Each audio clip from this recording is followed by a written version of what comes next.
Selamat malam semuanya, kembali lagi bersama saya Alvaro Teofani Tulaseke dengan NIM 2024-63020. Oke, pada video kali ini kita akan membahas tentang longsoran bidang. Apa sih longsoran bidang itu? Baik, sama-sama kita belajar, yaitu longsoran bidang adalah jenis kegagalan lereng batuan di mana massa batuan meluncur ke bawah sepanjang satu bidang diskontinuitas tunggal atau seperti bidang perlapisan atau kekar yang miring. Nah, adapun beberapa syarat pada longsoran bidang, yaitu yang pertama, terdapat bidang lincir bebas atau die-like. Nah, berarti kemiringan bidang luncur lebih kecil daripada kemiringan lereng. Nah, yang kedua, ada arah bidang perlapisan, yaitu bidang lemah, di mana sejajar atau mendekati dengan arah lereng maksimal 20 derajat. Yang ketiga, ada kemiringan bidang luncur, yaitu lebih besar, artinya daripada sudut gesek dalam batuan. Nah, yang terakhir atau yang keempat, terdapat bidang geser atau tidak terdapat gaya panahan pada kedua sisi longsoran. Nah, adapun penjelasan mengenai gambar longsoran bidang. Berikut gambarnya. Nah, pada gambar ini dapat kita lihat model geometri longsoran atau kiri atas. Ilustrasi ini menunjukkan model skematis dari longsoran bidang. Sebuah massa batuan berbentuk balok terperangkap dan bergerak ke bawah di sepanjang satu bidang diskontinuitas atau retakan, sesar atau lapisan per lapisan, yang disebut bidang luncur atau slide plane. Arah pergerakan atau panah hitam sejajar atau hampir sejajar dengan bidang luncur tersebut. Longsoran ini terjadi karena bidang luncur tersebut memiliki kemiringan yang kurang lebih sejajar dengan lereng dan massa batuan didorong keluar oleh gaya beratnya sendiri. Nah, yang berikut analisis stereonet atau kanan atas.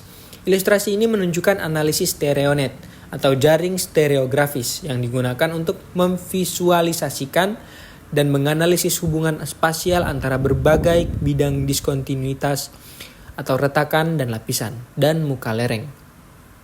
Berikut ada geometri lereng dan kriteria geser pada kanan bawah. Ilustrasi ini menunjukkan geometri lereng dan kondisi yang diperlukan agar longsoran bidang tersebut terjadi, di mana bidang luncur harus lebih curam daripada ketahanan geser batuan, tetapi kemiringannya harus lebih landai dari muka lereng agar blok batuan dapat terdorong keluar. Selain itu, bidang luncur harus mengarah ke dalam rentang tertentu dari muka lereng. Nah, tadi itu merupakan sekian atau sedikit penjelasan mengenai bidang longsoran. Semoga pembahasan pada video kali ini dapat memberi kita ilmu yang bermanfaat. Saya Alvaro Teofani Tulaseke dengan NIM 2024-63020, izin pamit. Terima kasih. Saya akan menjelaskan tentang menentukan posisi strike dan dip di stereonet, juga kutub atau pol. Nah, dari gambar tersebut menunjukkan langkah-langkah dalam menentukan arah strike, besaran dip, dan posisi kutub bidang atau pol pada sebuah stereonet. Nah, dari gambar tersebut menunjukkan langkah-langkah dalam menentukan arah strike, besaran dip, dan posisi kutub bidang atau pol pada sebuah stereonet.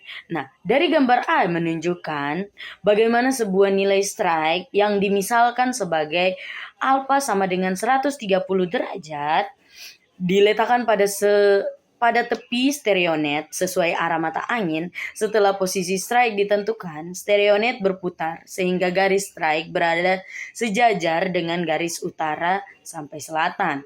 Nah, pada gambar bagian B menunjukkan besaran dip yang dimisalkan 50 derajat untuk menggambarkan bidang sebagai sebuah grid circle atau lingkaran besar. Pada stereonet, semakin besar dip pada suatu bidang, semakin melengkung garis grid circle tersebut pada gambar tersebut. Nah, pada gambar yang terakhir, gambar C, dia menunjukkan cara menentukan pol, yaitu titik yang mewakili arah tegak lurus dengan bidang, di mana pol ini berada pada 90 derajat dari grid circle dan sering digunakan karena memudahkan analisis orientasi bidang. Secara keseluruhan, gambar ini menjelaskan proses plotting strike, dip, dan pole secara berurutan agar orientasi bidang geologi dapat ditampilkan dengan benar pada StereoNet. Sekian dari saya, terima kasih. Kita akan bahas materi mengenai menentukan besaran sudut antara dua kutub orientasi kekar, di mana pada StereoNet kutub suatu bidang atau pole adalah titik yang mewakili orientasi tegak lurus terhadap suatu bidang. Kita akan bahas pada gambar A terlebih dahulu, di mana sudut A sebesar 240 derajat, sedangkan sudut B itu 140 derajat. Dan pada gambar tersebut, itu kan ada garis lengkung. Nah, garis lengkung itulah besaran lingkar atau great circle yang digunakan untuk mengukur jarak sudut antara A dan B. Untuk kita mengetahui sudutnya, kita harus menghubungkan A ke B dengan garis atau menghitung grade StereoNet. Setelah itu, kita hitung jumlah garis grade yang dilewati. Misalnya, satu grade biasanya itu 2 derajat pada standar StereoNet. Kemudian hasilnya itu sudut antara kedua kutub. Selanjutnya kita akan masuki pembahasan pada yang B, di mana kutub A dan B diproyeksikan pada lingkaran besar tertentu. Lalu, sudut antara A dan B terlihat dilabeli itu sekitar 60 derajat.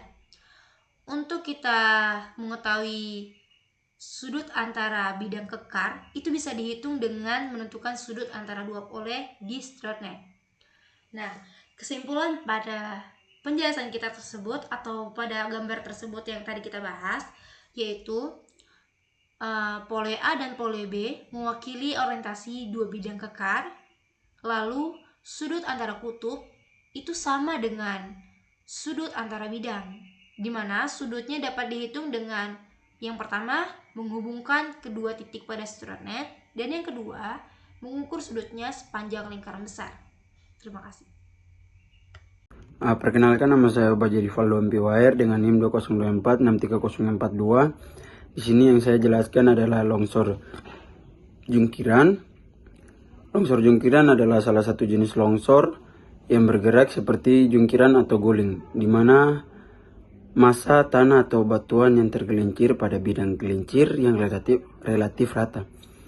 Jenis longsoran ini sering terjadi pada lereng yang terjal dan pada batuan keras yang memiliki bidang diskontinu, dalam kurung bidang lemah, yang hampir tegak lurus atau sejajar dengan kemiringan lereng. Jenis longsor jungkiran yang pertama adalah blok toppling atau jungkiran blok. Pada jenis ini batuan pecah menjadi balok-balok besar yang berdiri miring lalu jatuh ke depan seperti barisan balok domino. Ciri-cirinya seperti batuan terbelah menjadi balok-balok. Yang kedua ada retakan yang tegak. Yang ketiga balok jatuh dengan arah yang sama. Yang kedua ada flexural toppling, dalam kurung jungkiran flexural. Jenis ini terjadi ketika lapisan batuan tidak pecah menjadi balok tetapi melengkung karena tekanan lalu akhirnya jatuh atau guling. Lapisan batuan tipis-tipis dan lentur, tidak langsung patah menjadi balok besar. Permukaan batuan terlihat seperti melengkung atau membengkok sebelum jatuh. Dan jenis yang ketiga ada block flexural toppling atau jungkiran campuran. Ini adalah gabungan dua tipe sebelumnya. Ada bagian batu yang patah jadi blok dan ada bagian lain yang melengkung. Lalu semuanya jatuh secara jungkir. Bentuk permukaan batuan campuran blok dan lengkungan. Pola runtuhan yang tidak seragam. Beberapa bagian terlihat sebagai blok, beberapa terlihat melengkung sebelum jatuh. Yang terakhir ada syarat longsor jungkiran atau guling. Akan terjadi pada suatu lereng batuan yang arah kemiringannya berlawanan dengan kemiringan bidang lemahnya. Hook dan Bryce 1981 telah membuat grafik yang dapat memberikan gambaran kapan terjadinya longsor tersebut. Dari gambar dapat diartikan jika sudut kemiringan atau lereng lebih besar dari sudut geser batuan atau sudut geser dalam, dan perbandingan lebar balok atau terhadap tinggi balok kurang dari tan nilai tangen dari sudut atau nilai kemiringan gesekan, maka balok akan meluncur dan mengguling. Jika sudut kemiringan bidang atau lereng kurang dari sudut geser batuan atau sudut geser dalam, dan perbandingan lebar balok atau terhadap tinggi balok lebih dari tan nilai tangen dari sudut atau nilai kemiringan gesekan, maka balok akan langsung mengguling. Sekian dan terima kasih. Selamat malam. Jadi di sini saya akan menjelaskan materi tentang longsoran busur. Apa sih longsoran busur itu? Longsoran busur atau rotational slide adalah salah satu jenis gerakan tanah di mana massa tanah atau batuan bergerak turun mengikuti bidang gelincir berbentuk lekukan atau busur.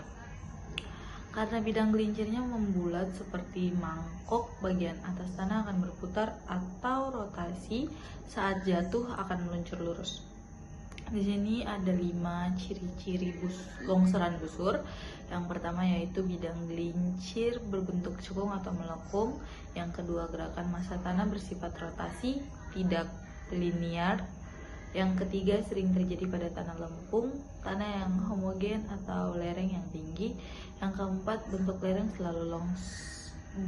lereng setelah longsor seperti bagian atas turun dan mundur, bagian bawah menonjol keluar. Dan yang terakhir, yang kelima, yaitu tanah terlihat seperti bergerak sebagai satu balok besar.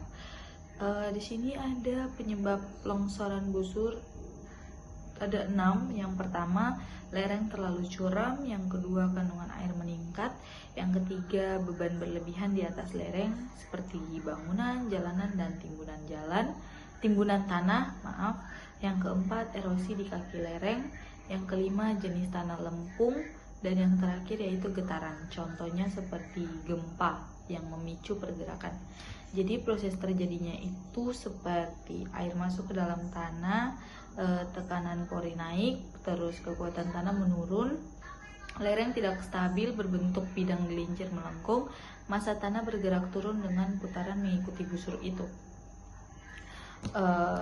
Di sini saya juga akan menyebutkan syarat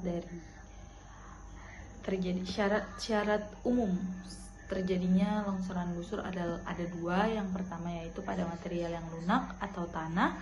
Yang kedua pada batuan yang keras. Longsoran busur dapat terjadi jika batuan tersebut sudah mengalami pelapukan dan mempunyai bidang-bidang lemah atau rekahan yang sangat rapat dan tidak dapat dikenali lagi kedudukannya. Itu saja yang dapat saya jelaskan. Sekian dan terima kasih. Longsor baja adalah salah satu tipe longsoran batuan yang terjadi ketika 2 bidang kelemahan pada massa batuan berpotongan dan membentuk sebuah baji yang kemudian bergerak keluar lereng mengikuti garis perpotongan tersebut. Fenomena ini umum terjadi pada tebing batuan, lereng jalan, tambang terbuka, dan lereng alami dengan struktur batuan berlapis-lapis dan berbelok-belok. Adapun syarat longsor baji ada terbagi 3.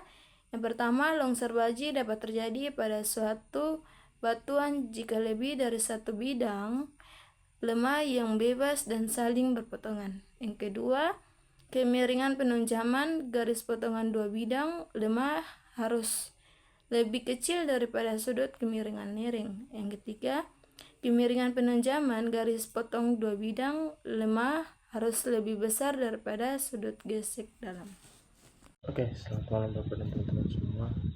Perkenalkan, nama saya Irfan Saite dengan NIM 2024 Di sini saya akan menjelaskan longsoran kombinasi atau kompleks. Longsoran kombinasi atau kompleks adalah gabungan antara 2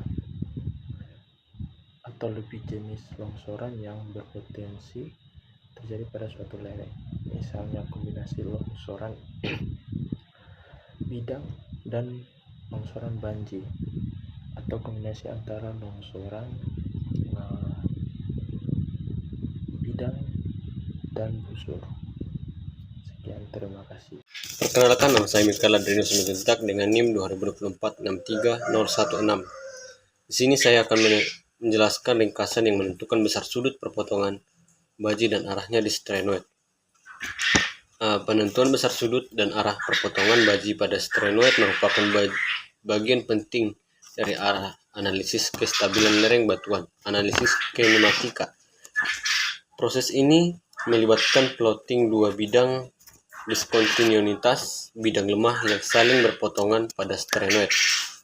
Berikut ringkasan langkah-langkah untuk menentukan besaran sudut perpotongan baji dan arahnya di strenoi. 1. Menentukan arah garis perpotongan plunge direction dan plunge angle. Arah perpotongan baji adalah orientasi garis yang terbentuk dari garis perpotongan dua bidang lemah. 1. Yang A. Siapkan strenoi. Gunakan kertas transparan yang diletakkan di atas garis strenoi. Misalnya jaring Wolf dan Smith. Tandai arah utara N, timur E, selatan S, dan barat W pada lingkaran primitif atau lingkaran luar. 2. Plot bidang pertama, plot kedudukan jurus, arah, dan kemiringannya. Bidang lemah pertama sebagai lingkaran besar kedua pada strenoi yang sama. Ketiga, plot bidang kedua, plot kedudukan bidang lemah kedua sebagai lingkaran besar pada strenoi yang sama. 4. Temukan titik perpotongan. Klasifikasi titik di mana kedua lingkaran besar tersebut saling berpotongan di dalam lingkaran primitif. Titik ini merepresentasikan garis perpotongan kedua bidang. 5. Tentukan arah azimut perpotongan. Kembalikan kertas transparan ke posisi semula, N di atas. Baca azimut arah titik perpotongan. Penenjaman plunge direction garis perpotongan. Yang keenam, tentukan besar sudut plunge angle perpotongan. Putar kertas transparan sehingga titik perpotongan berada pada garis ekuator garis strenoi. B. Menentukan besar sudut antara kedua bidang pada sudut baji. Yang pertama itu plot kutub kedua bidang. Untuk setiap bidang tersebut, kutub berada 90 derajat dari lingkaran besar bidang tersebut di sepanjang garis busur yang tegak lurus. Kedua, ukur jarak antara kutub. Putar kertas transparan sehingga kedua kutub berada pada lingkaran besar yang sama di jaring strenoi. Ketiga, hitung sudut. Hitung jarak sepanjang lingkaran besar di antara kedua kutub menggunakan garis lintang jaring. 4. Kutub sudut. Tentukan sudut baji. Sudut yang diukur adalah sudut antara dua kutub. Sudut baji sudut antara dua bidang pusat yang dihitung dengan menggunakan sudut tersebut dan 180 derajat atau dengan langsung mengeluarkan standar kecil antara antara dua lingkaran besar di lokasi perpotongan. Proses ini memungkinkan analisis apakah ada perpotongan baji lebih besar dari garis G dalam batuan yang merupakan salah satu syarat potensi terjadinya longsor baji.